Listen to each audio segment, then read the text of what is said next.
Hey book buddies, how's it going? I'm Eric from Lonesome Reader. I hope you're starting to stockpile lots of hot chocolate and books for the winter months coming up. I always have this ridiculous, odd, twisted fantasy that right when winter starts, a huge blizzard's gonna come along and it'll just build up this snowdrift in front of my front door so I can't actually leave my house, so that I can just stay in for a few months reading. But I know that's not very realistic because I would starve to death. But you know, I think I could get by on tea and biscuits. Well, this winter I have all of these new books to get through. These are all new books which are being published for the first time in November within the UK that publishers have kindly sent me. So I'm very excited to get to these. So I'm going to go through them all and explain why I'm so interested in these particular ones. First is Winter by the great Ali Smith. I don't have to go into a lot of detail about why I love Ali Smith so much. I talk about her all the time. This is her follow-up to Autumn, of course. This is just a spiral-bound edition because I went to see her give a reading from this at the publisher, which was very exciting.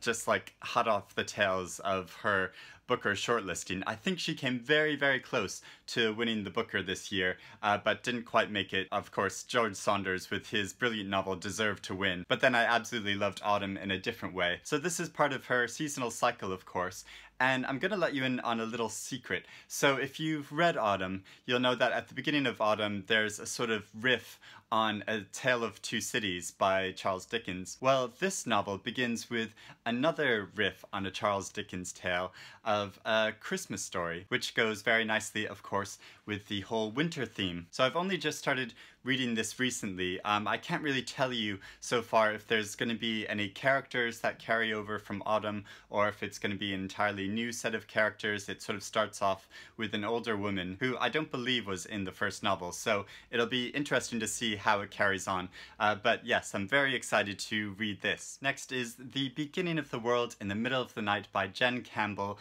This is very exciting. These are short stories which are sort of modern fairy tales. Stories of family and magic and lost souls and superstition. I'm sure many of you already watched Jen Campbell's Booktube channel. She's so wonderful and intelligent talking about books.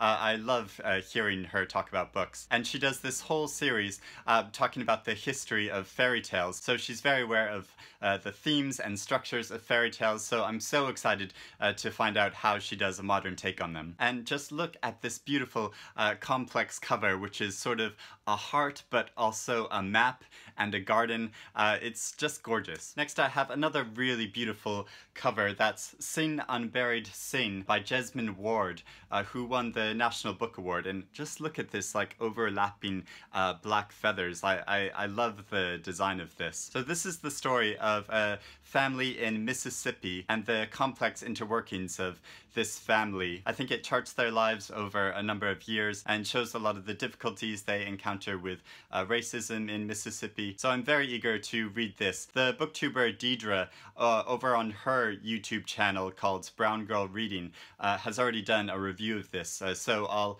link that below if you click show more and want to hear her reading an extract of the book and then talking about its themes and characters. The Alarming Palsy of James Orr by Tom Lee. This is being published by Granta Books. A very cool cover which seems to go with the theme because I'm quite interested in reading this because I watched all of the new season of Twin Peaks recently, and this book sort of sounds like a sort of David Lynchian type thing where it depicts a very suburban sort of peaceful neighborhood but then gets into all of the strange things going on underneath that sort of veneer of civilization. And so the cover of this book seems to work quite well with it. It's being published by Granta Books, who always publish really interesting, fascinating, cutting-edge type fiction. And the author, it's his first novel, but he actually works as a lecturer at Goldsmiths University,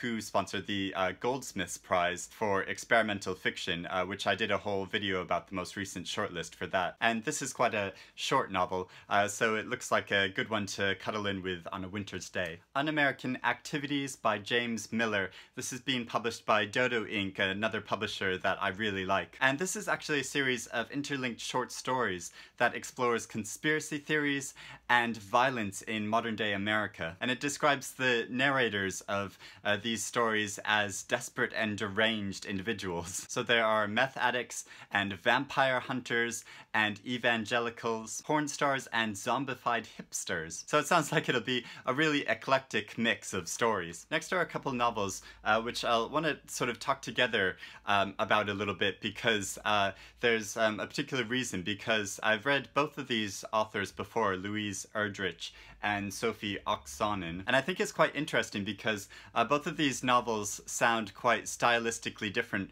from their previous novels that I read. So I read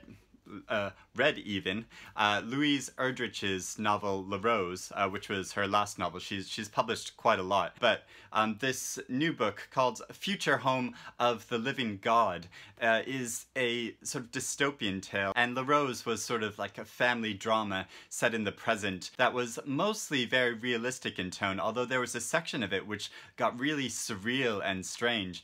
But this new novel sounds like it's going to sort of be much more of that kind of surreal type quality, because it's in a future time where evolution is actually going backwards. So women are all giving birth to these primitive beings, and she's showing how society is sort of devolving back to a primitive state. So I'm so curious to see how she carries that out. And then with Sofi Oksanen, I read her previous novel called When Doves Disappear, and that was also a very realistic novel showing the post-war struggles of an Eastern European country. But her new novel Norma sounds much more fantastical, because it's about a woman with magic hair, and this hair apparently responds emotionally to the people around her based on the moods of the people around her. It sounds really wild and feminist and fun. The wonderful, wonderful booktuber Matthew Sciarappa has done a individual video of reviewing this book. So I'll link to that below as well if you want to know more about it. And then I have another couple novels which will be sort of interesting to talk about them together because thematically they seem quite similar. So there's this novel called The Maid's Room by Fiona Mitchell, and this is about two Filipino maids living in and working in Singapore, and also two British people who live in Singapore working there, and the relationship between all of these characters. So I think the story gets at a lot of that sort of class difference between people. And then this other new novel called Hare, the Totality by Matthew Weiner. It portrays a wealthy family in New York City and their daughter Hare, and how Hare is sort of all of the summation of all of their aspirations, and it shows the class difference between the very rich and the very poor. And I'm particularly keen on reading this because Matthew Weiner was one of the creators and writers of Mad Men, so I'm really curious to see how that all turns out, and also it's another very short novel that'll get you through a winter's day. And the next two novels are sort of whimsical type choices.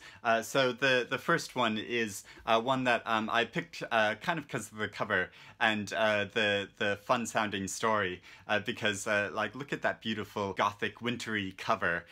This is An English Murder by Cyril Hare, and this is a reprint of a novel that was first published in the 50s or 60s, a sort of classic English mystery story about a murder that happens in a remote mansion, and the snow actually buries up outside the mansion like I dream about, so that everyone is stuck inside when this murder happens, and they have to decide between them who the murderer was. Hopefully if I get buried inside all winter, no murders will happen in my house. But yeah, I think this sounds like a really fun, cozy, classic mystery. And next is The Traveling Cat Chronicles by Hiro Arikawa. And this novel sounds like a very whimsical book. It's about a cat that is traveling around the country and all of the encounters that he has with different people that he meets. And apparently he had some sort of connection to all of these people that gives them an emotional attachment to him. And why I'm keen on it is that it sounds to me sort of like Harold Fry, Rachel Joyce's books. Is it called The Journey of Harold Fry, or the Travels of Harold Fry?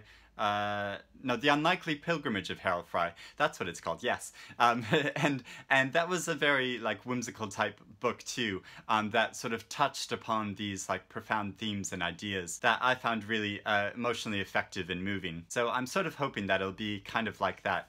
And then finally, there's this book that I was very excited to get called Know Your Place, which is an anthology of essays. And this is a crowdfunded book that I actually contributed to because I thought it sounded like such a strong and interesting ideas, where it's writers from the working class writing about the condition of the working class. And I think it's quite interesting with a lot of writers that a lot of the books that are being published are by quite privileged individuals who are able to go to university and who have the actual money and time to be able to write. And I think it's so important that we get voices from all different classes of society. So this anthology includes essays by authors I really like Catherine O'Flynn and Sam Mills and Andrew Macmillan, who wrote the beautiful collection of poetry Physical. So I was very happy to contribute to the funding of the publication of this, and and it gave me a bit of a thrill, like getting it through the post. It was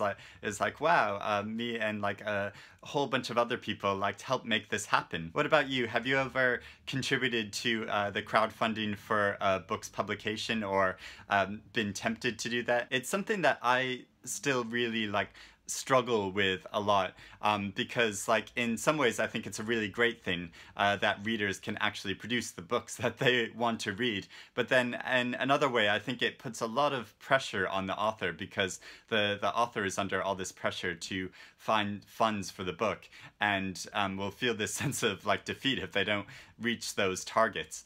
So it's a really like tricky thing, and I don't quite know how I feel about it, but what do you think? So those are all the books that I can bury myself in over the winter months, which will be quite fun to get stuck into. So let me know if any of them tickle your fancy, which ones you're quite keen on reading, or let me know what other books that you're eager to read over the winter months and the holiday seasons. So I hope you're all doing well. Happy reading, and I'll speak to you again soon.